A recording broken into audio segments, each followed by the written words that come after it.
queria, então, aproveitar essa oportunidade e saudar a Cláudia, Fábio, que nos honram hoje com sua presença e trazem, como disse o professor Eduardo, uma questão que é fundamental, que é a internacionalização da universidade.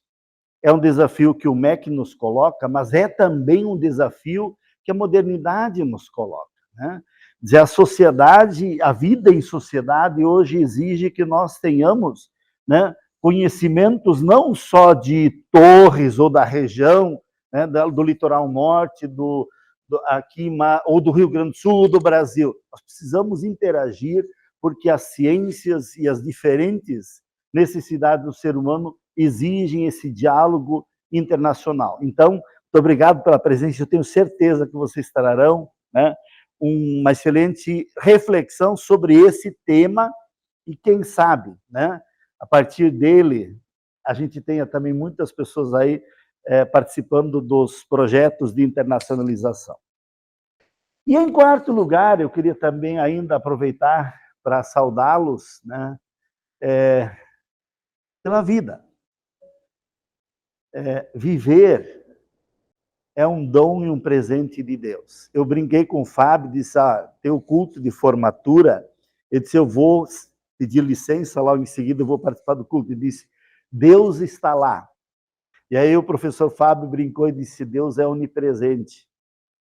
Ele não está lá apenas, mas ele também está aqui, ele está conosco, e uma das maiores dádivas que Deus nos dá é a vida. Então, que celebremos a vida, vibremos, vivamos intensamente cada dia. E que esse semestre que está iniciando seja um semestre muito abençoado. Muito obrigado, Deus abençoe a todos e bom evento. Tá bom, professor? Obrigado. Tudo bem, obrigado. Obrigado, professor. Pronto. Com licença.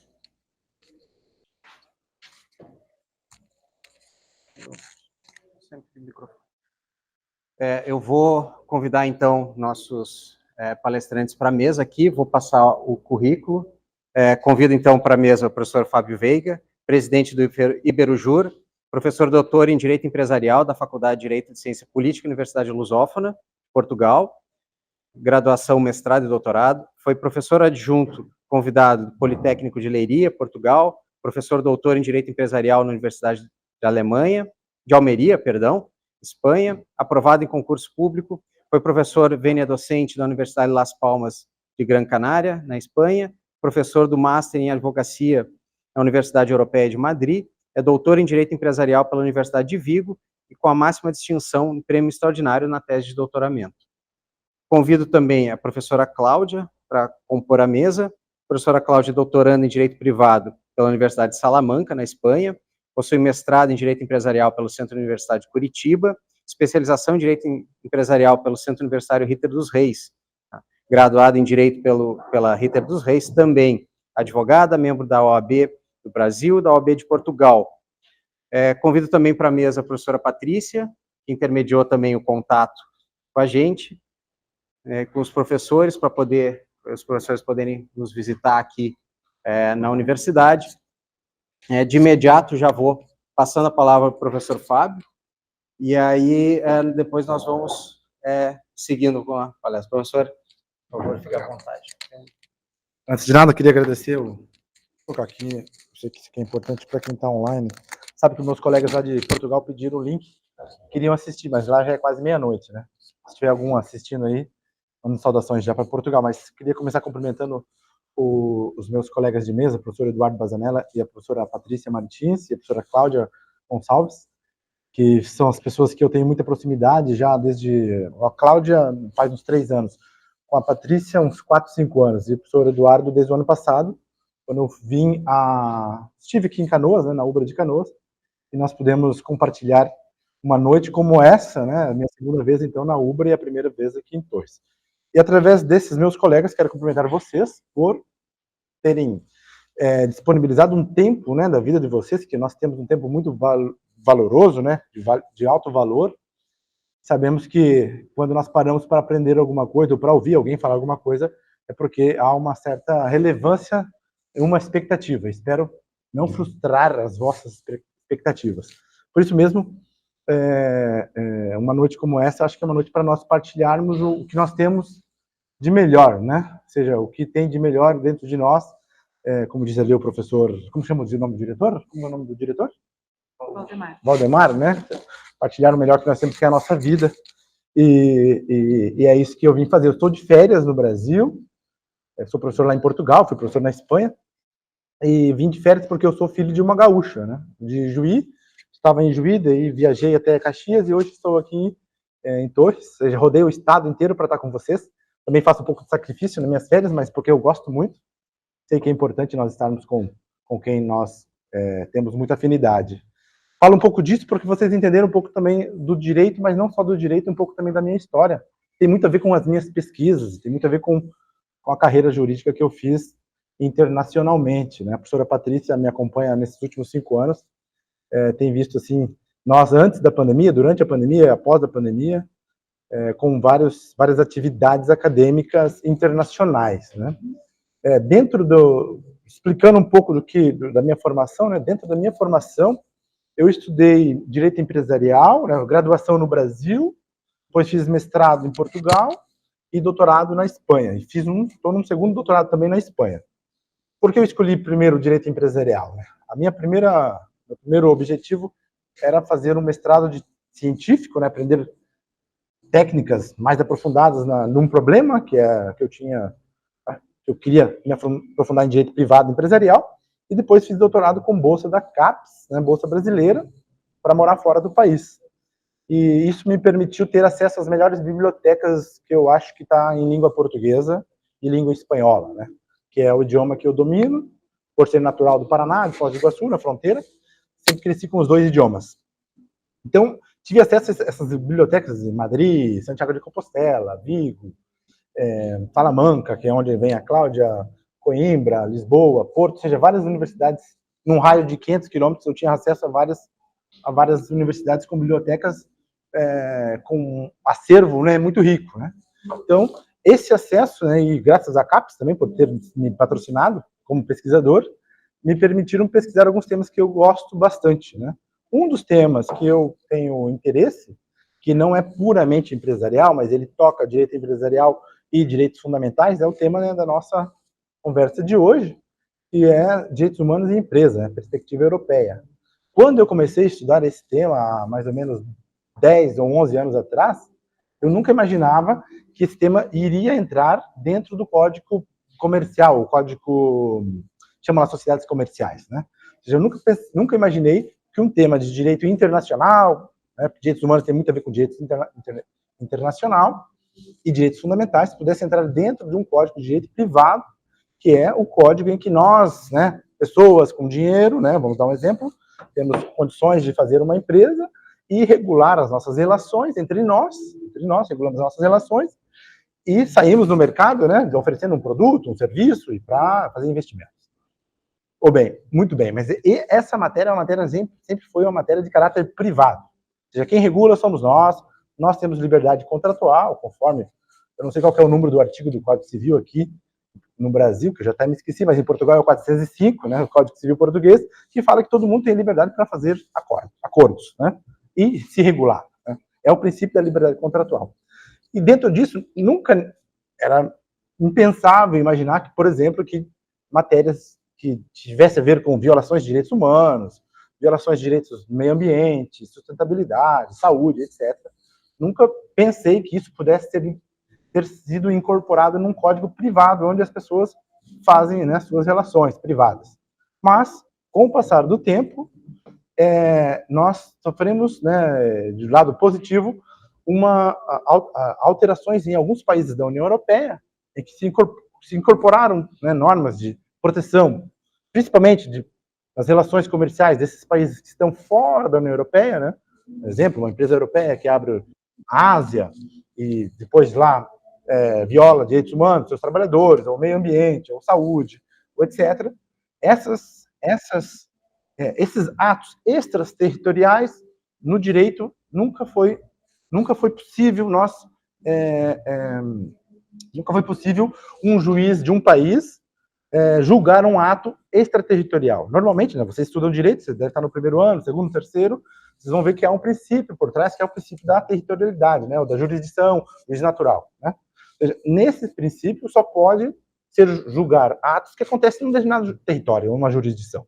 Mas, desde 2017, por exemplo, né, o Código Comercial francês ele incorporou, né, fundamentos em que as empresas francesas que tivessem relações fora da França e pudessem violar direitos humanos, direito à saúde, direitos dos trabalhadores, né, direito ao meio ambiente, essas empresas poderiam ser responsabilizadas por um juiz francês dentro do território francês. Ou seja, quebrou totalmente esse paradigma com base em algumas questões fundamentais. Né? E essas questões fundamentais têm a ver com direitos humanos, têm a ver principalmente com os valores que um país ou uma região, ou no caso ali, primeiro começou com a França, mas agora está se espalhando pela União Europeia, vai passar a juridificar esses valores. Né? Então, a minha palestra essa introdução, para depois nós discriminar um pouquinho mais, para falar sobre isso, né? Para vocês entenderem, por exemplo, que há hoje empresas brasileiras que fazem negócios, né, no mundo inteiro, e há muitas empresas brasileiras que talvez não obedeçam normas rígidas, né, de direitos ou fundamentais, ou direitos, vamos colocar aí, ambientais, né, ou direitos humanos, qualquer tipo de que seja, mas se uma empresa brasileira, a legislação brasileira, vamos supor que fosse flexível, que não é, né, porque a legislação brasileira não é flexível, mas se fosse flexível e fosse um negócio com uma empresa francesa que se enquadrasse no artigo da lei francesa, o juiz francês poderia julgar lá na França um ato que foi feito aqui no Brasil, né, por exemplo. Mas eu sei que a lei brasileira, ela protege direitos fundamentais, direitos ambientais, saúde, etc. No Brasil nós não temos esse problema. Mas se vocês caminharem para outros países aqui, da região, talvez, não sei se, talvez outros países mais flexíveis, na América Central, forem para a África, Ásia, né, outros países do mundo, vocês vão perceber que nesses países há uma grande flexibilidade.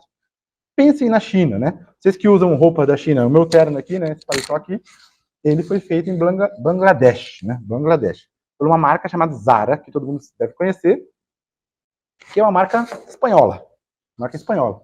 Mas lá, em Bangladesh, vocês acham que os direitos dos trabalhadores são respeitados como na Espanha ou como aqui no Brasil?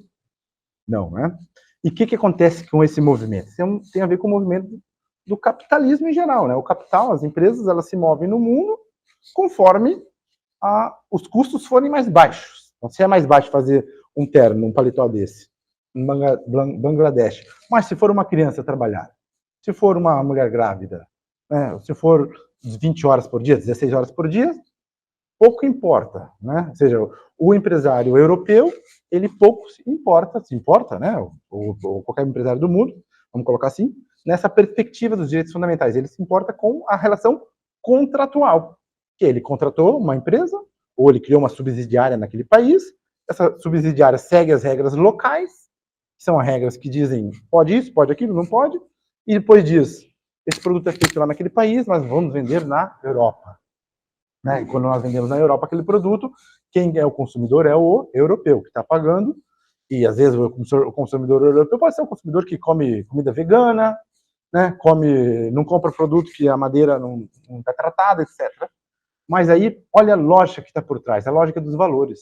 Então, havia uma certa, ainda, né, mas há uma luta contra essa hipocrisia no sentido dos valores europeus, em que as empresas europeias tinham, portanto, essa capacidade de fazer produtos baratos no exterior e vender na Europa, mas o consumidor europeu, que era uma pessoa consciente, comprava e deixava por passar. Né?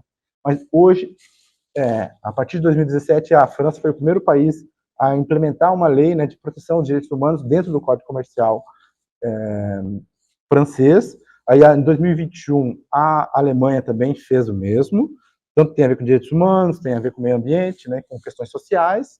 E 2022, no dia 22 de fevereiro de 2022, há um ano e meio atrás, a União Europeia ela discutiu, né, uma proposta de diretiva para proteção dos direitos humanos, sustentabilidade, saúde, etc., do trabalho, dentro da União Europeia. O que isso significa?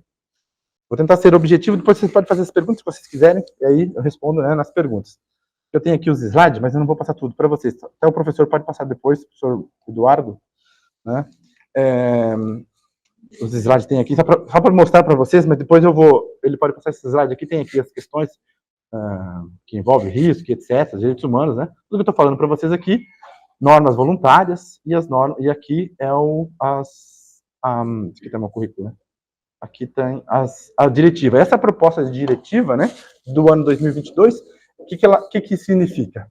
Como nós vivemos num conjunto de países que tem um parlamento, né, que é o Parlamento Europeu, lá na Europa, pode se constituir, não sei se vocês já tiveram essa aula, mas se não tiveram, eu vou explicar, você pode criar normas que valem desde a Bélgica para todos os países da União Europeia, e que esses países depois devem respeitar de duas formas. Se for um regulamento, aplique-se de forma imediata, ou seja, criou-se uma norma no Parlamento Europeu, vale para todos os 26 ou 27 países da União Europeia. Se for uma diretiva como essa, né, que é uma proposta agora de diretiva, se ela vier a ser aprovada, quando ela for aprovada, e vai ser aprovada, todos os países da União Europeia terão 2 anos para adaptar esses valores, né, esses fundamentos jurídicos, nas suas normas internas. Nós chamamos de transposição da diretiva para o direito interno, né? Como se nós tivéssemos aqui na América Latina, tivesse um parlamento da América Latina que o Brasil tivesse que obedecer, né? Funciona assim lá a lógica. Então funciona num estado em que os estados devem depois atualizar suas normas. Então, a partir daqui 2 anos, esses valores que a França, a Alemanha já estão adiantadas, né? França desde 2017 e a Alemanha desde 2021, os outros países, como por exemplo Portugal, que é o país que eu vivo, Espanha, que é o país que a Cláudia vive, vão ter que adaptar essas normas. Ou seja, vão ter que colocar nos seus códigos privados, que é nos seus códigos comerciais, essas normas, e aquelas empresas vão passar a ter que obedecer esses valores. Então, isso é um paradigma muito novo e é muito importante porque há uma pressão social. Essas normas estão sendo modificadas porque há uma pressão social hoje em muitos ambientes, né, da Europa, em que as pessoas, os cidadãos pensam, como posso eu comprar uma camisa, um paletó da Zara, fabricado com trabalho escravo, por exemplo, se nós não temos uma norma que diz, olha, vocês, empresas espanholas, têm que obedecer o mínimo, por considerar na elaboração daquele produto, né, o mínimo de questões jurídicas. Percebam aqui que é uma questão de ordem jurídica, não é uma questão de ordem ética. E aqui é uma questão interessante, vocês que estão estudando direito, perceber, porque até 2017 na França e até hoje na União Europeia em geral, as empresas, elas podem respeitar os direitos humanos, podem respeitar os direitos dos trabalhadores em outros países, elas podem seguir várias regras que nós chamamos de soft law ou até mesmo recomendações, né? Por exemplo, a Organização para a Cooperação para o Desenvolvimento Econômico, que é a OCDE, né? Essa é uma organização muito conhecida no mundo, no direito internacional, ela lança recomendações, dizendo, na área das crianças, uma recomendação para não trabalho escravo ou trabalho de crianças. Na área das mulheres, recomendações para as mulheres terem proteção quando estão grávidas, ou isso e aquilo. Na área do turismo, tem questão de exploração sexual, né? Tem várias outras áreas que existem recomendações, tanto da OCDE, da Organização Internacional do Trabalho, da Organização Internacional do Turismo, de outros organismos internacionais que não têm força cogente, de aplicação imediata, mas tem uma força de recomendar no plano da ética. Isso existe, né? Sempre existiu, então as empresas sempre tiveram um guia para se instruir, sempre elas tiveram. Então, se vocês forem lá nos guias essas empresas dizem, muitas grandes empresas dizem, não, nós temos o ISO 9000 não sei o quê, temos o ISO de responsabilidade social. Vocês já podem ter visto isso em algum lugar já, né? Essas empresas já tinham por trás essas recomendações. Só que as recomendações sempre teve no plano da ética. E ética é jurídico? Não é, né? Se ética não é jurídico, é obrigatório? Não é obrigatório. Portanto, sempre teve no campo da ética, que era voluntário, né? Nós chamamos no direito ações voluntárias, princípio da voluntariedade. As empresas podiam adotar aquele padrão de conduta, de agir corretamente, né, no plano internacional, mas sempre no plano da ética. Porém, a partir do momento que se torna jurídico, como aconteceu com a França e a Alemanha, e agora com essa proposta de diretiva da União Europeia, né, nós vamos ter já obrigação. E se houver incumprimento ou descumprimento, que é a palavra que usa aqui no Brasil, teríamos o quê? Violação de atos ilícitos, né? Se há atos ilícitos, há o quê? Punição, se for na ordem penal. Se for na ordem civil, responsabilidade civil, né? Então, essa própria diretiva, ela traz por trás elementos da responsabilidade civil em que as empresas que violarem esses direitos internacionalmente terão que indenizar essas pessoas, né? Vocês perguntam, mas como que isso vai acontecer? É muito difícil, uma empresa está de um lado, está de outro. De fato, no plano da prova, quem estuda processo aqui, né, tem pessoas que estudam direito processual, vão ter outro trabalho, mais adiante, no campo processual. Aí já não é meu problema, né? Mas é possível, porque a legislação está trabalhando também nesse campo, até que vai ter que construir provas, né? Pensa um juiz francês julgar um caso que aconteceu lá na Bangladesh. Ele tem que ter elementos de prova, né, para conseguir condenar aquele ato ilícito. Porém, esse também é uma outra discussão que vem por trás, mas o importante disso é que nós percebemos que sai da ética e entra no direito. Isso, para mim, é o principal. Uma vez que torna jurídico, nós teríamos instrumentos para verificar esses atos ilícitos e, a partir de então, tornar aqueles fatos possíveis de julgamento e depois tornar o quê? Aquele Estado com seus valores, com uma segurança maior nos seus valores. Me perguntam sempre, mas a concorrência, como que fica uma concorrência? As empresas europeias vão ter menos concorrência, ou seja, vai diminuir a sua concorrência comparado a uma empresa, por exemplo, africana ou uma asiática, em que o direito lá é super flexível, né?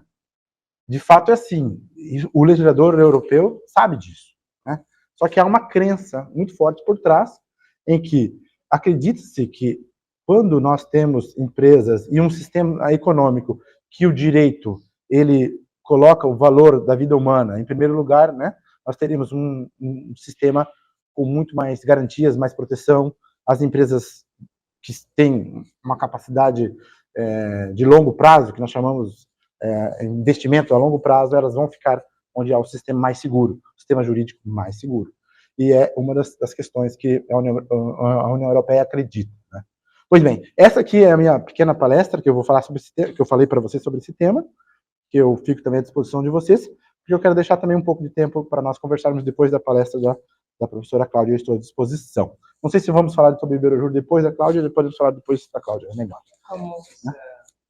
Bom, primeiro... Obrigado.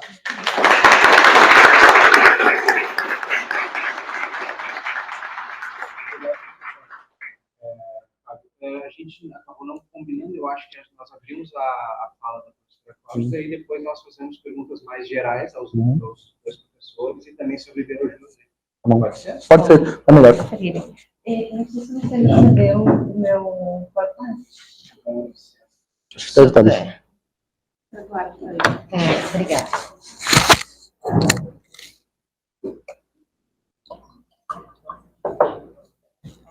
Alguém tirou foto lá? Falando dela?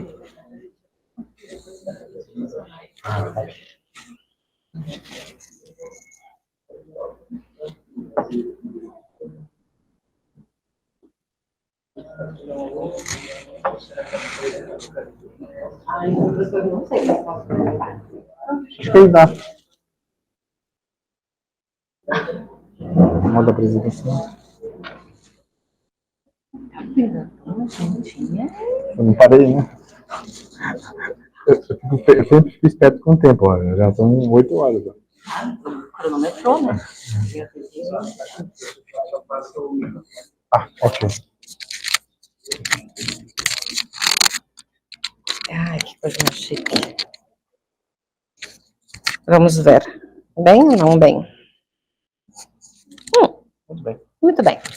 Bom, boa noite a todos. Meu nome é Cláudia Gonçalves, eu sou advogada, doutoranda e projeto de professora, quem sabe? Não, brincadeiras à parte. Bom, eu primeiro agradeço ao Iberojur, ao professor Fábio, pela oportunidade. Eu também sou gaúcha, vivo na Espanha, hoje em Almeria. Agradeço ao UBRA, a professora Patrícia, a professora Muito obrigada pela oportunidade de estar aqui. Estava no Rio Grande do Sul e conseguimos conciliar as agendas, fazia um tempinho que eu não vinha para a terra gaúcha e tive sorte de chegar nesse momento. Bom, a minha trajetória é toda na advocacia, eu amo advogar, eu amo a parte consultiva, que tem, hoje é o dia do advogado, aqui tem vários alunos, não sei os que se pensam em dedicar-se à carreira da advocacia ou outras carreiras paralelas. Eu, quando ingressei na faculdade, lembro muito bem que sempre disse que seria advogado. Quando decidi ir para fora do Brasil, também só iria se eu conseguisse exercer minha profissão em ser advogada. Não podia deixar, esse é meu vício, a minha cachaça de todo dia, mas eu trabalho e me dedico com a parte empresarial. Eu sou advogada, mas eu fui buscando uma linha, fugindo um pouquinho do judiciário, de sentenças, buscando uma linha mais de consultoria, de prevenção, de análises. Trabalhei, fiz minhas pesquisas acadêmicas na parte de recuperação judicial, então fiz planos de RJ, acompanho as RJs daqui, fui advogada de RJ Recuperação Judicial, teve todas as mudanças da lei, enfim, acompanho. Na Espanha, minha tese doutoral é sobre concurso de acreedores, que é a recuperação judicial deles. Comecei com um projeto de uma legislação comparada, não tive sucesso, muitas modificações na lei espanhola, por conta das diretivas que o professor Fábio estava explicando, então, do nada vinha uma diretiva, muda a lei, muda a tese. Mas espero acabá-la pronta. E nessa linha de buscar essa questão de assessoria de empresa, de buscar esse contato, de estar fora do Brasil, mas ter este vínculo profissional com o Brasil, de também me colocar como profissional advogada lá fora, eu acabei descobrindo o compliance europeu, que é um pouquinho diferente, descobrindo em que termos, né? Porque vai muito ao encontro do que o Dr. Fábio falou hoje para nós. O compliance na Espanha, vou falar sempre especificamente da Espanha, que é o meu país, que é minha sede hoje, mas trazendo isso para vocês terem em conta que, por normativa europeia, os países eles acabam tendo uma uniformidade na legislação, em quase todos os temas. Então, a maioria tem direito, então, europeu, e os países vão se adaptando ao seu ordenamento interno, né, nesse sentido. Uma discussão que eu trago, que é uma pergunta quase, na Europa, se a gente tem um compliance como uma opção ou como uma obrigação. E aí eu vou explicar e talvez a gente consiga responder, talvez não, que faz parte, né? Vamos ver se eu consigo me adaptar com isso aqui. Então, aqui eu trago para vocês alguns tipos de compliance, tá? Nós temos o compliance penal, que aqui é mais trabalhado, apenas o compliance penal, né? Pelo menos quando eu estava mais ativa no Brasil, a gente tinha muito forte o viés do compliance penal. Na Europa, a gente já consegue ter outros tipos de compliance mais ativos, né? Então, aqui a gente vai ter o compliance trabalhista, nós vamos ter o compliance ambiental, de tecnologias informáticas, a parte de moedas, criptomoedas, e toda uma estrutura diferente de compliance. Esses compliances, eles vão fazer um grupo, e as empresas vão ter este grupo. Uma questão que aqui no Brasil é aplicada bem diferente é o compliance em sistema financeiro. Então, eu tive a oportunidade de prestar uma assessoria para uma entidade financeira há pouco tempo, e uma das coisas que a gente se deparou, e eu, enfim, tive que me deparar, porque o compliance no sistema financeiro, de fato, é efetivo. Então, aí pede um diretor de compliance que não vai ter vínculo com outras áreas da empresa, então, dependendo do porte da empresa, do sistema financeiro brasileiro, nós vamos ter um diretor isolado de compliance, que vai ser responsável pelo cumprimento de toda a normativa, e aí sim um compliance completo e efetivo. Isso porque envolve todas as operações internacionais. Quando a gente está falando de corretoras de valores, e essas empresas, elas acabam tendo essa relação com fora do país, externa. Então, ela precisa de um compliance efetivo. para tratar lavagem de dinheiro, evasão de divisa e outros crimes que acabam tendo impacto internacional. E acabou que o Banco Central tem uma fiscalização forte e efetiva, né? Que às vezes aqui a gente tem a lei, explica que ela não se aplica, né? Ou explica que não funciona a punição prevista, né? Crime ambiental aqui é mais do que regulamentado. Agora, como está a punição, ainda é questionável. E no sistema financeiro, sim, posso dizer que sim, se aplica e funciona.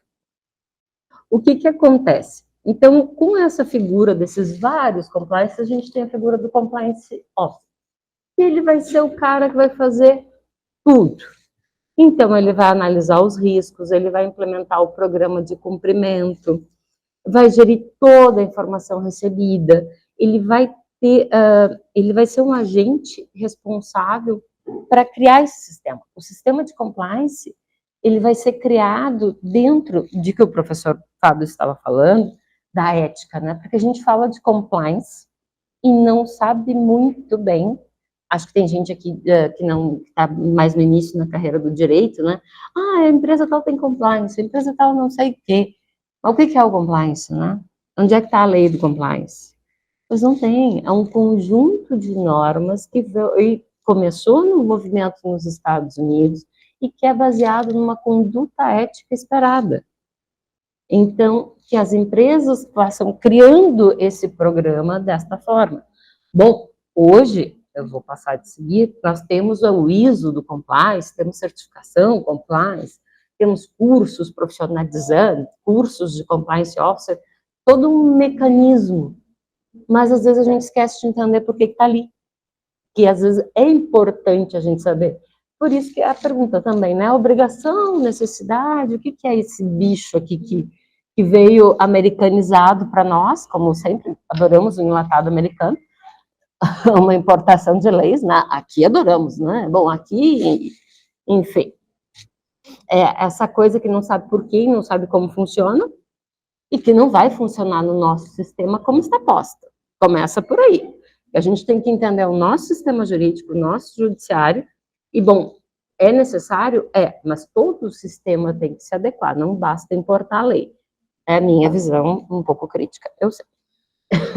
Mas o compliance, ele busca, então, criar essa norma de conduta, uma normativa de cumprimento a ser seguido, com base numa boa governança, com base em ética, em moralidade, quase palavras que não combinam muito com política e governo, mas funciona, mas estão ali, né?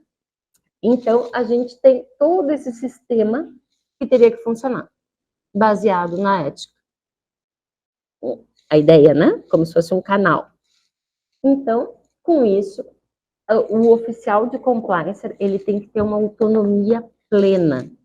O profissional do compliance, vocês, por favor, eu ponho desenho em tudo, porque eu acho mais fácil, tá? Não riam dos meus desenhos. Então, assim, o oficial de compliance, ele vai centralizar todas as operações nele, no sentido de criar e desenvolver esse programa de compliance.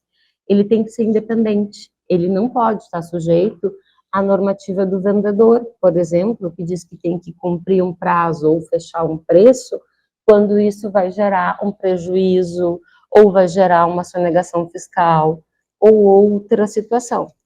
E agora, em seguida, nós vamos ver o porquê. Porque a partir do momento que eu tenho um oficial de compliance, ele tem que ser livre para identificar um problema, uma conduta fora do padrão desejado, fora da ética, então, e seguir procedimentos para modificar essa conduta, para responsabilizar quem tenha que ser responsabilizado e deixar que a empresa tenha uma linha saudável de conduta, de estar em um meio empresarial, né? Então, é nesse sentido.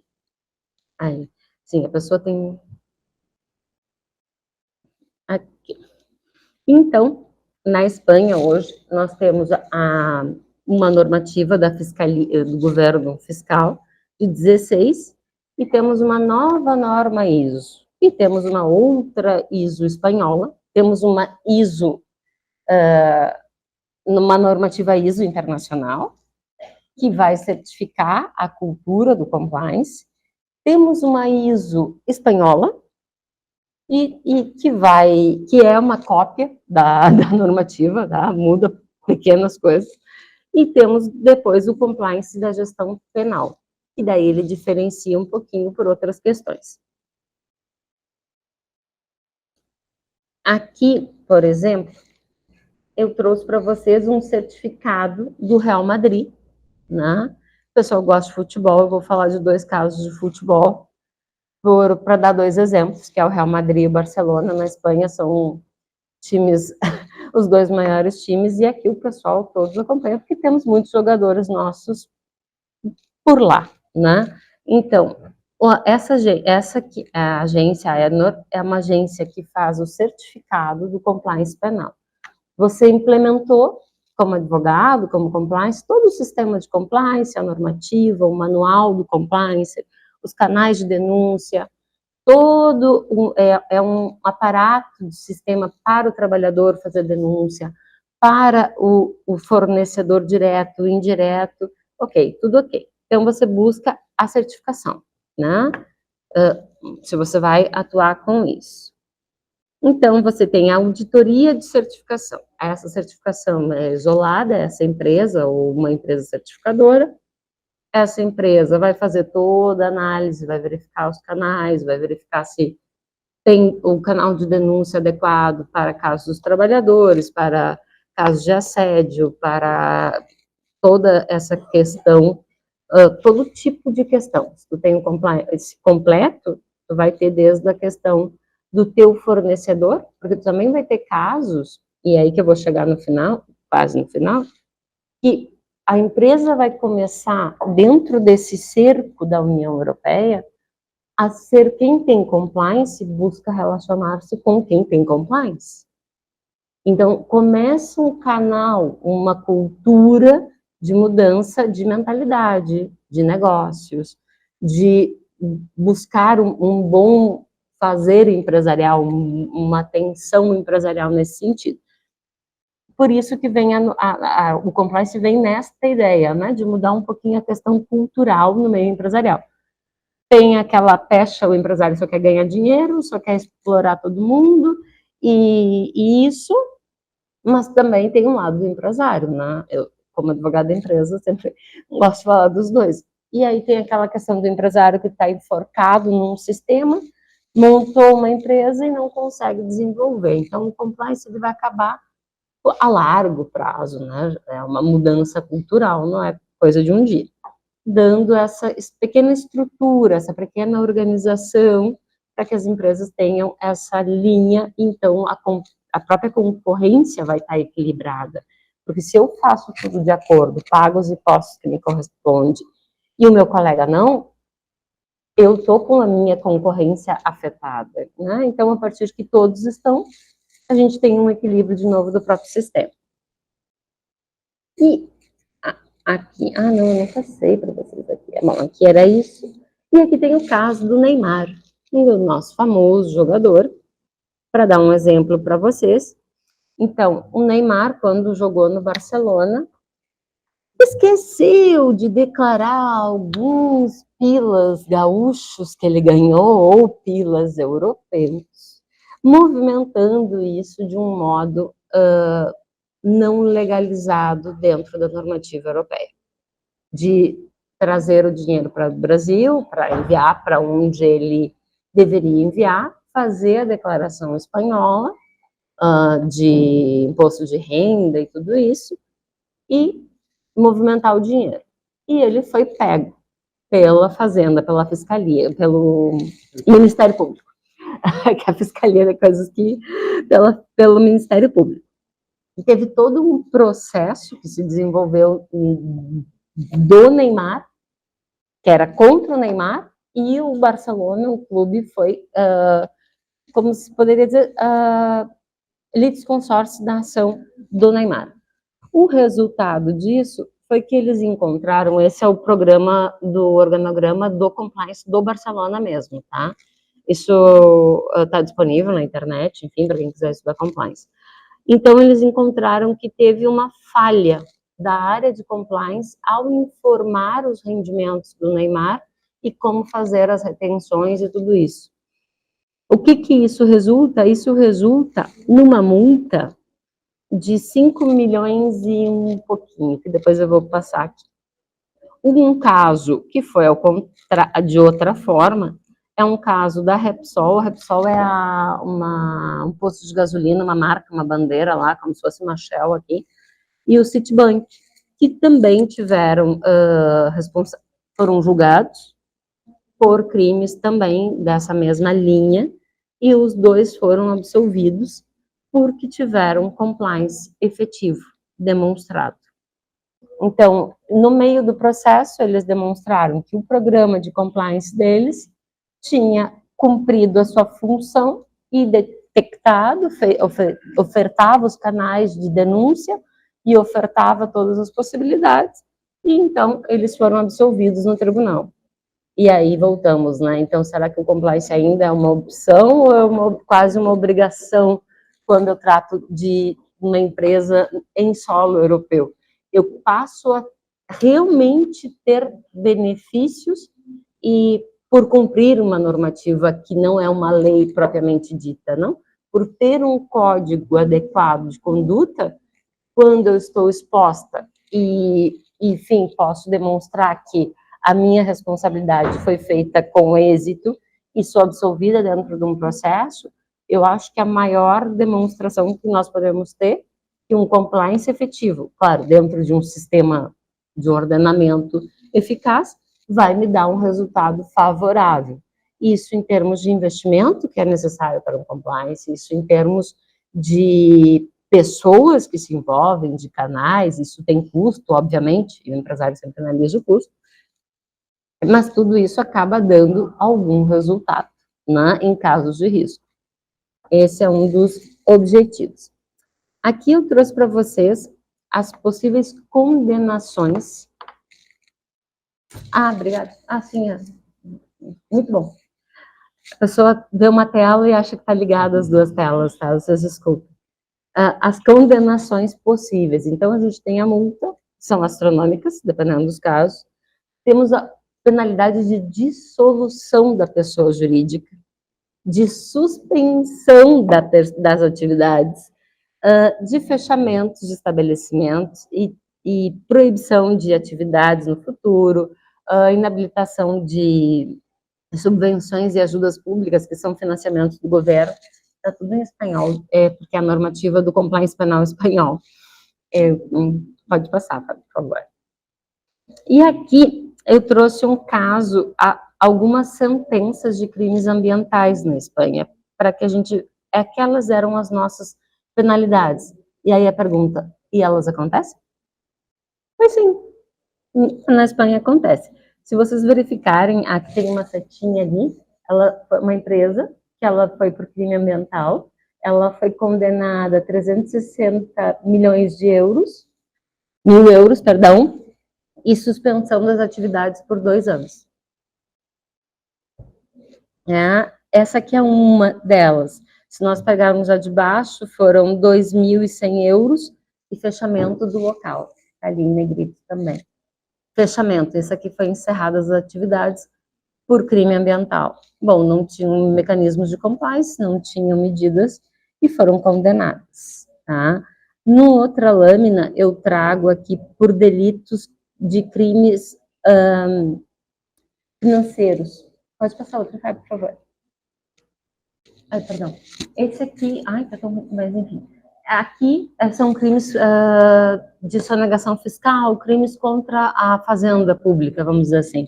E aqui está a multa do Barcelona. Essa condenação do Barcelona, por 2 delitos, a multa do Barcelona foi 5 milhões e 500 mil euros.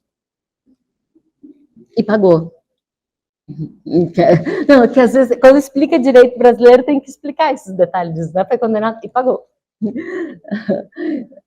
Depois, eu trouxe vários casos, eu não sei se isso aqui posso disponibilizar, ou enfim, de condenações e multas de empresas que não tinham o compliance, tá? Toda essa questão é para fazer um breve, eu já fui longe demais, né? Desculpa. Tá bem?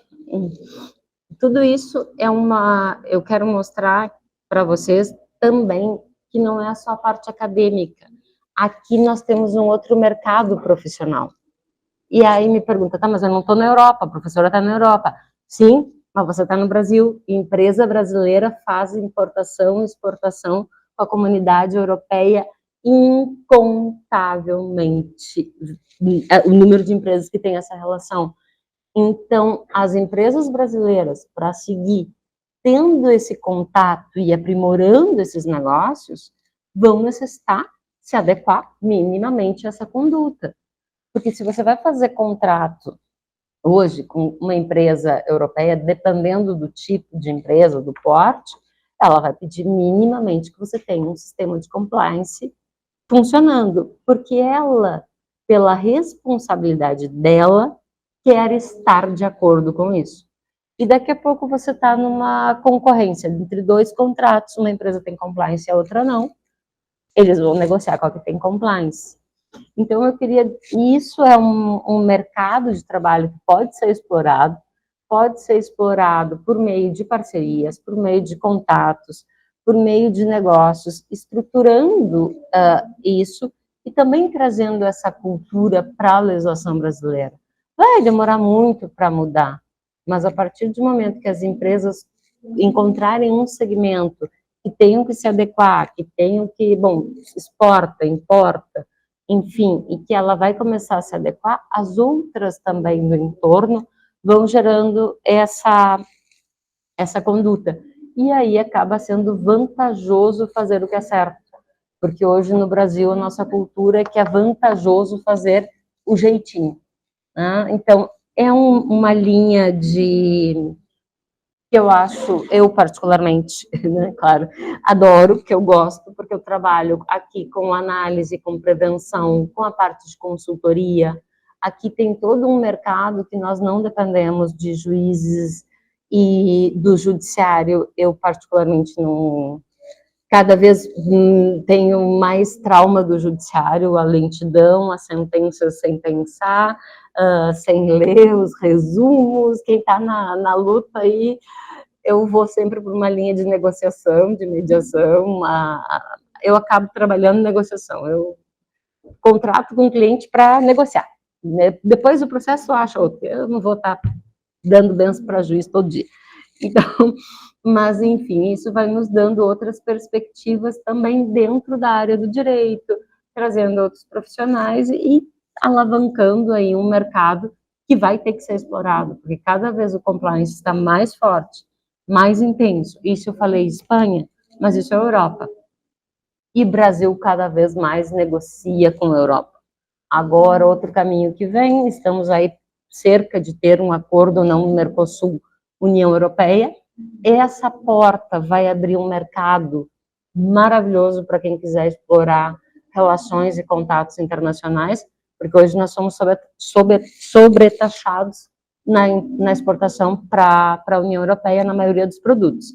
A partir do momento que esse acordo, se realizar ainda mais nos termos que está posto, tem discussão, nós vamos perder vamos estar livres da sobretaxa e vai abrir o mercado para Latinoamérica, estou falando, não é Brasil.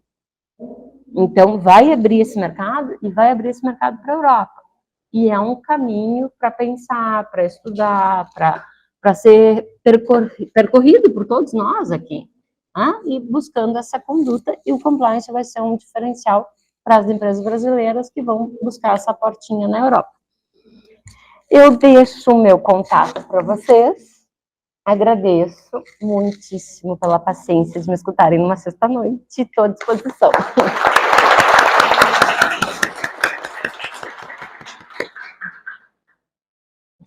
Obrigado, professora Cláudia. Acho que, professor Fábio, a gente fala um pouco de Iberojur. A professora Patrícia depois tem algumas perguntas para a gente poder iniciar o bate-papo e depois a gente abre para os nossos alunos para eles poderem trocar um pouco a experiência com vocês. Pode ser, né? Perfeito. Quer que eu passe para ti agora? Ele vai colocar ali. Ah.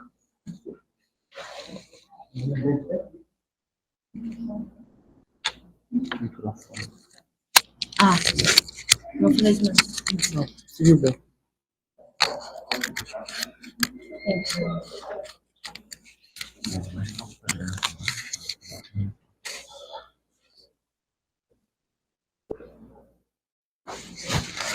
Muito bem.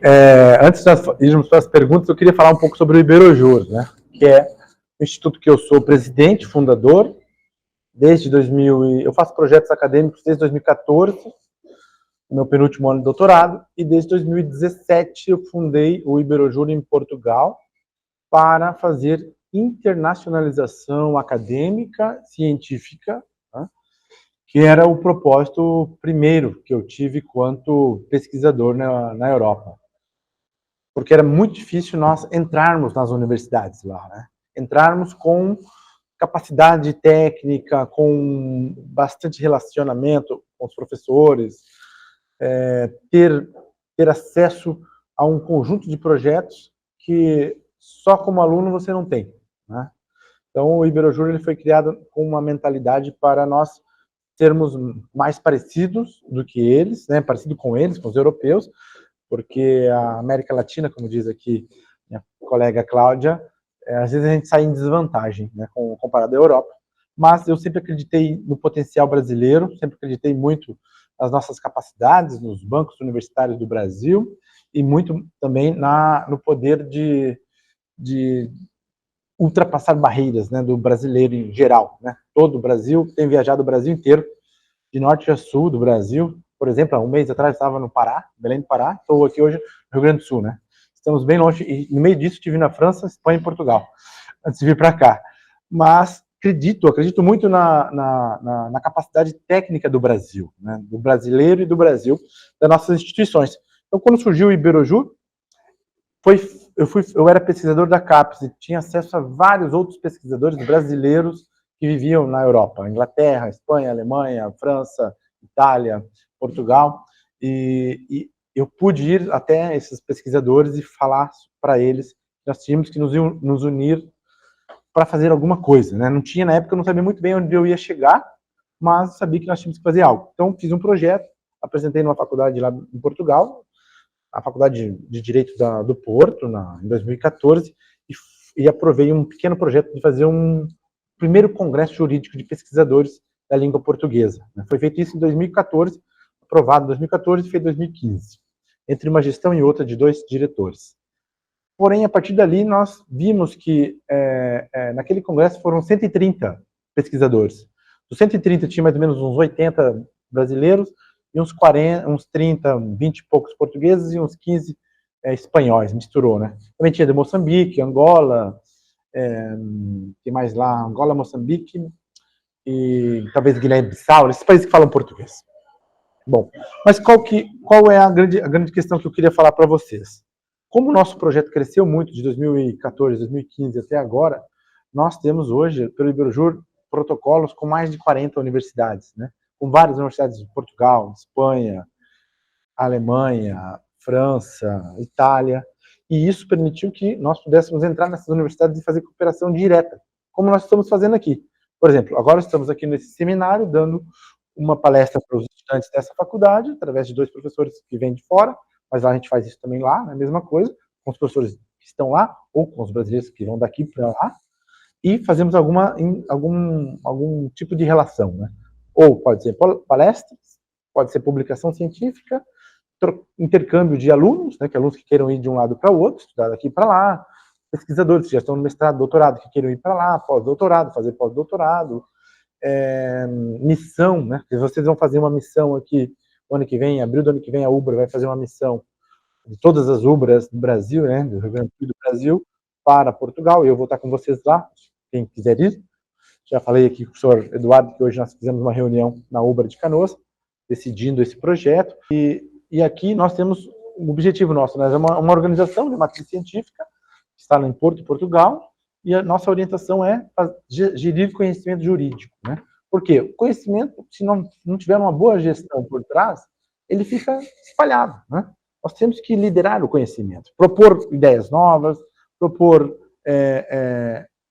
projetos novos e outras formas de diálogo, e isso nós temos que ou ir ou trazer, né? Hoje vocês têm sorte de que eu andei uns 12, 13 mil quilômetros, a Cláudia mais ou menos isso, para chegar aqui.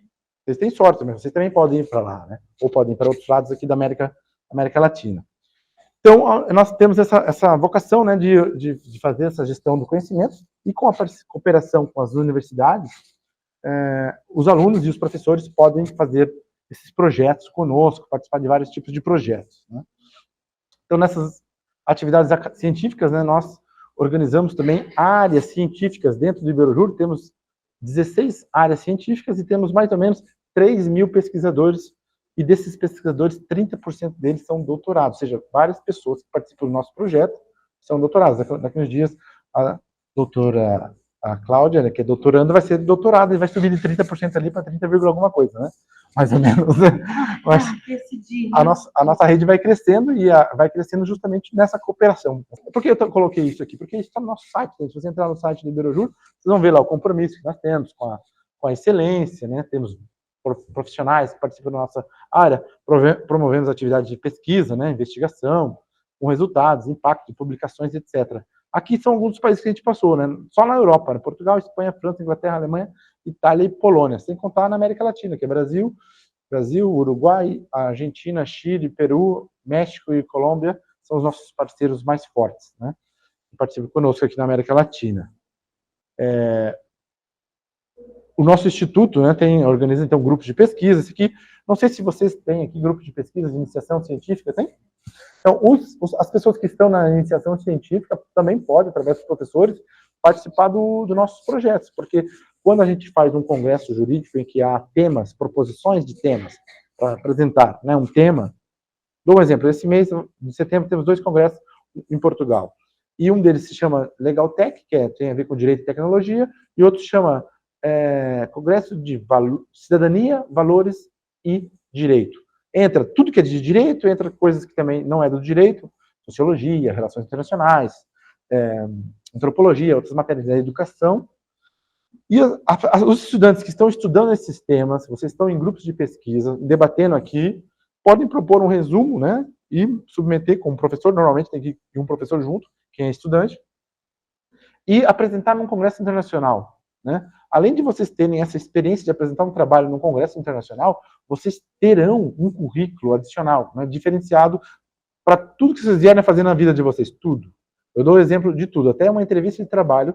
Se um empregador falar, o que você já fez diferente? Você fala, não, eu apresentei uma fala oral no congresso internacional. Isso é algo adicional, né, para pensar na vida de um profissional. Aquele profissional que teve a capacidade de fazer um trabalho, foi revisto por um professor dele, depois foi revisto por um conselho científico internacional, apresentou, falou perante um grupo de pessoas, seja presencial ou online, isso não importa.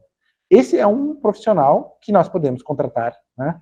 Eu digo, uma pessoa que faz isso pode contratar sem medo, que ela tem coragem, né? Coragem e capacidade, né? Não só coragem, mas capacidade de poder fazer algo com bastante apreciação, né? Isso é importante. Então, nós fazemos isso dentro dos nossos projetos. Vocês podem seguir a nossa página, tanto na internet, temos o LinkedIn, Instagram, Facebook. Estou fazendo essa propaganda aqui porque é uma coisa que nós temos que fazer, eu tenho que fazer sempre, né? Faz parte do meu trabalho. Vocês podem seguir, vocês vão ver lá. Sempre nós temos esses projetos, sempre temos muitas coisas. E os alunos do Brasil inteiro, né? Eu digo isso de norte a sul do Brasil, muita gente participa e muita gente passou de aluno a professor. Digo para vocês, eu conheço pessoas que em 7, 8 anos era aluno e hoje é professor. Estava aqui nos bancos da academia, de repente é meu colega como professor, porque se foi fazendo esses projetos, ou participando de eventos, publicando com o professor. É importante ter um professor do lado, que instrua, né? Não tentem fazer sozinho, peça sempre ajuda dos professores, e os professores gostam de ajuda, né? Eu dou aula em Portugal, pensa, em Portugal, os portugueses, não sei se vocês sabem, mas eles são tímidos. Os portugueses são muito tímidos. Tem vergonha de pedir as coisas e tal. Mas os meus alunos, quando se relacionaram comigo, viram que eu era um professor mais, assim, brasileiro, né? Mais brasileiro, eles vêm, falam comigo, me pedem ajuda, eu ajudo eles, eles se submetem aos congressos, participam, viajam. A Cláudia mesmo esteve agora moderando um painel em Madrid no mês passado, e tinha um aluno meu que estava saindo da Inglaterra para ir lá, né, apresentar o trabalho, o rapaz, né, o Sérgio. E esse rapaz é tão bom que agora eu recebi um trabalho da Polônia, que eu falei para ele: olha, Sérgio, vamos traduzir para o inglês. Você traduz e depois eu pago o revisor, que eu sei que ele sabe inglês. Ele falou: professor, o meu nível é C2 no inglês, não precisa nem pagar revisor, que eu sei, eu traduzo tudo. Né? E eu falei: então tá, pode traduzir, e vai ser publicado, né, na Polônia. Mas, bom, essas todas as oportunidades nós podemos ter. Vocês estão numa universidade que é universidade, né? Não é faculdade, é universidade. A universidade tem essa opção de ampliar o horizonte, que uma escola técnica não vai ter, né? Que uma faculdade, só faculdade também não tem, porque a faculdade só forma profissionais para ir para a indústria. Indústria é qualquer indústria, né? Todas que tem aí, né? Mas a universidade não, a universidade forma pessoas para pensar, mudar o mundo. Vocês acham que isso aí é palavra de professor? Não é, isso é uma verdade. Nós somos formados para mudar o nosso ambiente. E o mundo pode ser um pequeno espaço, o teu bairro, a tua vila, a tua cidade, né? Ou outros lugares aqui, ou até outros planetas. Tem gente que está indo para outros planetas já. Está mudando o universo, está mudando o universo. Mas essa perspectiva que a universidade traz, você só vai conseguir chegar nessa perspectiva se você for lá e começar a fazer alguma coisa. Né? Coisa assim, tipo isso. Participar de um evento internacional. Vocês vão ver que tem outras pessoas lá nesses eventos que têm a mesma dificuldade que vocês, né? Eu acho que quando vocês percebem que outras pessoas têm dificuldade, mas mesmo assim estão fazendo coisas boas e interessantes, falaram: olha, esse é meu terceiro congresso, esse é meu segundo, essa é minha segunda viagem internacional. Agora a gente foi para Buenos Aires, eu cheguei domingo de Buenos Aires, ficamos 3 dias lá, a professora Patrícia também estava num curso. Teve alunos, teve pessoas que falaram: a minha primeira vez que eu saio do Brasil, né? Para ir para lá. Eu até disse: eu saí do Brasil tão cedo, nasci na fronteira com o Paraguai e passava a ponte já, né? Era fácil para mim, né? Mas sair assim de longe de casa, né? A primeira vez que tinha pessoas que foram para lá. E isso é uma oportunidade que eu acho que vocês podem ter conosco. E a professora Patrícia e o professor Eduardo estão aqui do lado. Eles também fazem parte desses projetos.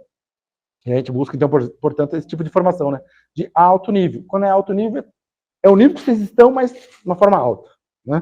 Vocês estão na graduação, mas ter uma graduação de alto nível. Né? Vocês estão numa mestrado, uma pós-graduação de alto nível, um doutorado, um pós-doutorado, etc., de alto nível. E é isso que é interessante vocês fazerem. Isso vai mudar a perspectiva de vocês, né? A perspectiva futura de vocês. Talvez vocês não saiam dessa palestra hoje falar: oh, esse professor veio lá de Portugal falar umas coisas estranhas para nós. Né? Mas essas coisas estranhas que me fizeram chegar a ser professor em Portugal e na Espanha. Eu fui professor 5 anos na Espanha e já estou em Portugal há 3 anos como professor em Portugal. Mas isso foi possível porque eu me dediquei, pensei nessas possibilidades todas. E eu não queria ser professor em Portugal nem na Espanha. Eu queria ser professor aqui no Brasil. Fui para lá para fazer minha formação, estudar, pesquisar, que é muito bom, né? E afinal de contas, lá é muito bom. Lá o vinho é muito barato e muito bom, né? Você pode ter certeza disso. Mas eu pensava em voltar para o Brasil, voltar. Só que chegou uma hora que eles falaram: olha, fique aqui, queremos te contratar, tá aqui o contrato, tá aqui o dinheiro, assina. Vocês não vão ficar? Lógico que vão, né? E euro ainda pagando em euro. Mas foi isso que aconteceu. Então, nós fazemos esse tipo de projeto em alto nível e o que eu apliquei na minha carreira, né, eu tento passar para os meus colegas. Né? Então, o Iberojur, assim, é bastante reflexo do que eu sou. Né? Todo mundo fala: pô, Fábio, você faz muita coisa, viaja muito, faz muitas coisas. Mas eu sei que tudo isso é importante. Né? Tudo isso é importante para a formação integral do ser humano, especialmente a formação integral na área acadêmica. Porque as faculdades, às vezes, esquecem dessas lacunas que há na vida de um estudante. Às vezes é só prova, etc, etc. Essas coisas são bons e é algo importante, né? Porém, há outras coisas que podem complementar, né, a vida de um estudante. E eu acho que a área acadêmica é uma área que completa um profissional geral. Você vai ser advogado, vai ser juiz, quer ser promotor, quer ser professor, que é a melhor carreira que existe. Vocês vão poder ter todos esses profissionais, né, a partir dessas competências de capacidade técnica que vocês vão ter, raciocínio. Vocês vão aprender a lidar com a crítica, que isso aí, hoje em dia, a sociedade não está aprendendo, né? Agora, lidar com a crítica é algo importante. Dentro da academia, o que nós mais temos é crítica. Você escreveu uma vírgula errada, alguém vai te criticar. Que é bom, né? Meus orientadores, eu tive 4 orientadores lá na Europa.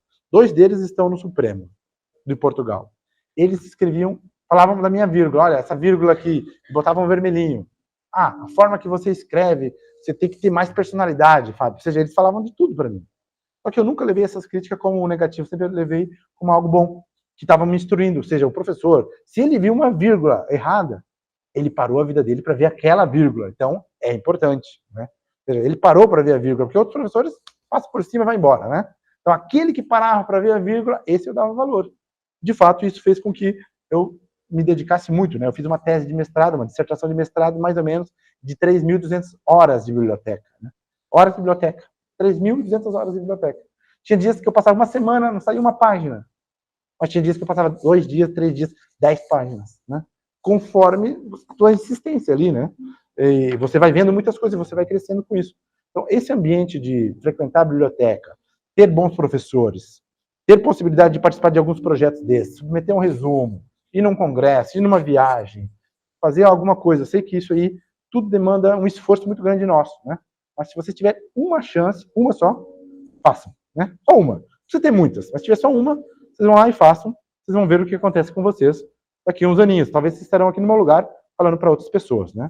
Estou dizendo. Então a gente faz protocolos, o que a gente fez aqui com a Ubra, né? Nós fazemos um protocolo de cooperação e aí formamos, né, quadros profissionais, fazemos internacionalização universitária, né? Ajudamos assessoria, agenciamento, que vocês possam ir para lá, ajudamos vocês a ter parcerias com outras universidades, etc. Então, essa é uma das nossas vocações, né? Que tu fala que tem mestrado, tem outras coisas que eu não quero falar, porque eu sei que tem formação, né? Mais formação. Fazemos mestrado, pós-graduação, pós-doutorado e outras coisas, mas isso que fique quando vocês estiverem formados para a gente falar do mestrado. Bom, por enquanto, eu fico aqui à disposição. Vamos falar um pouquinho das perguntas e... Só queria complementar. A universidade, ela tem um serviço que a gente chama de mobilidade internacional. Vou postar aqui. A Ubra tem um serviço de mobilidade internacional. Vocês já pensaram em fazer um semestre fora? Imagina qual seria a qualificação de vocês, o aprendizado de vocês de fazer um dos 10 semestres que vocês estão aqui em Portugal, por exemplo. Ou se sabe espanhol, na Espanha. A universidade, a Ubra, ela tem, acredito, quase uma centena de acordos internacionais com qual isso é possível. Tá? Depois, quem quiser, eventualmente, mais informações com relação a isso, a gente conversem comigo, a gente tem o serviço de mobilidade e faz todo esse trâmite para que vocês, eventualmente, possam, se não... depois num mestrado, mas já começar com os olhos agora em um semestre a trabalhar né, estudar e ter novas visões, enfim, corroborando todos os argumentos aqui do professor Fábio. Eu passar só para a professora Patrícia para inaugurar com as perguntas e aí depois a gente abre para dúvidas e perguntas dos demais alunos, tá bom? Obrigado.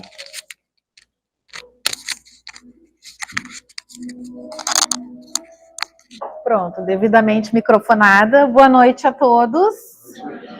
Eu gostaria de aproveitar um momento aqui para agradecer ao professor Eduardo Bazanella, né, e aos meus colegas aqui na pessoa da professora Graziella, o professor Adamo, porque oportunizaram esse momento, né? No ano passado, eu consegui realizar, e naquela oportunidade o professor Eduardo estava lá conosco, furtar um dia de férias do professor Fábio para ele estar em Canoas. E agora nós repetimos isso, trazendo ele acompanhado da professora Cláudia aqui. Então, agradeço ao professor Eduardo e a vocês dois, né, professor Fábio e Cláudia, por dedicarem esse período aqui conosco. Aí eu gostaria de dizer para os alunos o seguinte: às vezes, quando a gente traz alguma coisa diferente, vem umas mensagens assim do além, né, do além Instagram, dizendo, hoje é só aula, e aí vocês tiveram aqui temas importantes de direito empresarial, soft law, como é que funciona na União Europeia, e se a empresa desrespeita direitos fundamentais, como é que acontece, né? e a professora Cláudia falando do compliance, a experiência de internacionalização do Dr. Fábio, e a universidade, ela tem o propósito de fazer a transformação da nossa perspectiva de vida, não para a gente abandonar as nossas raízes, mas para, fortalecendo as raízes, conseguir transformar outras realidades, né? Então, para mim, é um motivo de muita alegria poder comungar com vocês todos nesse momento, e já quero fazer pergunta, né? A primeira delas é para a professora Cláudia, né? E aí eu acho assim que de repente a gente não tem uma resposta certa, mas dentro da tua experiência prática, né, de consultivo e dentro do compliance, a partir da Espanha, né, que é o teu, digamos, o teu território laboral hoje, olhando para o Brasil, essa cultura do compliance, de adequar digamos, a regulamentos e buscar perspectivas de adequação a determinados padrões de conduta, né? Brasileiro, tu acha que essa cultura ela está na tendência de mais adaptação ou mais resistência? Oi, professora, obrigada pela pergunta, obrigada. Um parênteses antes de responder, eu digo para vocês, parabéns pela UBRA, não pela professora Eduardo, pela oportunidade desse programa de internacionalização que o professor comentou, e se permitam isso, a minha vida, eu como profissional, como pessoa, mudei completamente o dia que pus meus pés na Espanha a primeira vez, na Europa, por conta do doutorado, mudou tanto que me mudei para a Europa, né? Mas, enfim, a experiência é muito válida, participem de congressos, se permitam essa experiência. Eu comecei a participar no mestrado, publicações e congressos, na época eu não conhecia o professor Fábio, e realmente muda. Eu lembro meu primeiro Comped, que é um evento que tem aqui. Agora o professor Fábio estava falando e eu me lembrei a primeira vez que eu fui fazer uma ponência, uma apresentação no Comped, tremia mais que vara verde, como se diz no Rio Grande do Sul ainda, né? Ainda se usa a expressão. E tudo isso foi indo e foi evoluindo, e foram os artigos publicados, e foram as primeiras apresentações que me viabilizaram o acesso a um doutorado depois. E, bom, esse doutorado foi fora, e aí a história um pouco, vocês sabem, quem quiser me perguntar, fica à vontade, não tem problema nenhum. Voltando à sua pergunta, professora. Assim, eu vejo muita resistência, mas eu vejo um bom caminho. E por quê? O mundo está muito globalizado. O mundo, as relações estão transnacionais. Não existe mais só o meu, é assim que eu faço, é assim que eu sei fazer, e é assim que vai ser a vida toda. Hoje, tu pega um empresário mais maduro, que é o mais resistente, né? Quem está na labuta da advocacia sabe, né? Tu pega um empresário, eu tenho 30 anos de negócio, eu fiz isso assim, eu só neguei imposto assim, e eu vou continuar fazendo assim. E bate na mesa contigo, e deu, né? E acho que dá certo. Aí eu digo, então, quando tu for preso, me chama, muito obrigada. Mais ou menos, não. Mas a cultura está mudando, porque está vindo a responsabilização. Essa empresa, ela acaba tendo outros tipos de prejuízo. Eu não acredito que a mudança venha por meio de lei, tá? O que eu vejo que esse tipo de mudança e de conduta, ela vai acabar se criando dentro de microsistemas no mundo empresarial. Eu não sei se vocês conhecem, tiveram um contato, tem um outro microsistema que são as empresas B, empresas certificadas B, não sei se vocês têm conhecimento. Então, esse é um movimento que está muito desenvolvido em Peru, Chile, bom, em todos os países, que são uma certificação, a empresa ganha uma certificação B, que é uma certificação de ser uma empresa que atinge certos padrões em termos ambientais, em termos de conduta de proteção de meio ambiente, de desenvolvimento, de trato com seus empregados, com seus funcionários, de remuneração e tudo isso. Toda essa linha do sistema B, chama Sistema B. O Sistema B, ele busca viabilizar e negociar com o Sistema B. Então, é uma plataforma, vocês botarem aí no seu Google sistema B, e vai se criando conexões. Por exemplo, no Chile, muitas empresas do sistema B têm benefício fiscal. O governo está participando indiretamente do sistema B. O banco no Chile, porque o Chile foi o último país que eu analisei sistema B, então, enfim, não que não tenha outros. Mas no Chile, o Banco Santander tem uma linha de crédito com juros especiais para empresas do sistema B. Por quê? Porque certamente ele se beneficia na cadeia do governo, porque não existe almoço grátis, né? A gente sabe. Não é economia básica ali, né? Então, o que acontece? Essa cultura, eu acredito que vai acontecer, acredito que por meio de lei não vai funcionar, e que sim vão ser dentro de pequenos microsistemas. Empresas que têm relações internacionais, elas vão criando outra linha. Empresas que daqui a pouco tem alguém que desenvolveu um apreço melhor pela manutenção do meio ambiente, entendeu que se a gente acabar com o meio ambiente, nós não vamos mais viver, se acabarmos com a água do planeta, e tá? E essas pequenas condutas, esse movimento ele vai acontecer muito lentamente aqui, mas vai acontecer. Tem uma perspectiva que, aprovando esse acordo com o Mercosul e a União Europeia, esse movimento crie mais força pela própria negociação internacional, porque abre uma porteira transnacional que hoje está ali fechada e vai abrindo um pouco mais. E eu acredito que vai ser como um movimento, que a professora sabe muito melhor que eu, das mediações e negociações no âmbito judiciário. Porque hoje em dia tu abre a portal aqui do TJ, tu tem opção até de constelação familiar dentro do judiciário. E isso era algo impensável. Era impensável propor um processo e pedir uma medida alternativa de solução de conflito. E hoje não, hoje é a tua primeira opção. Não a primeira, tem que convencer o cliente ainda, né? Mas tem esse caminho. E eu acho que vamos indo pouco a pouco, sabe, professora? Mas eu não sou tão descrente da mudança. Muito obrigada.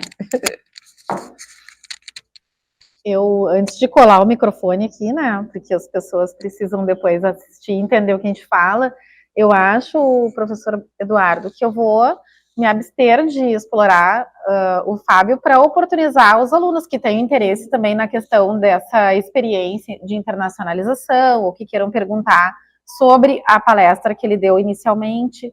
Então, não sei como é que tu pretende conduzir, eu fico aberta aí aos questionamentos. Vamos a... Não sei se os nossos colegas também, se quiserem, né, fazer questionamentos, fiquem à vontade. Eu sei que tem alunos aqui que me falaram assim, Sora, eu quero estudar lá fora.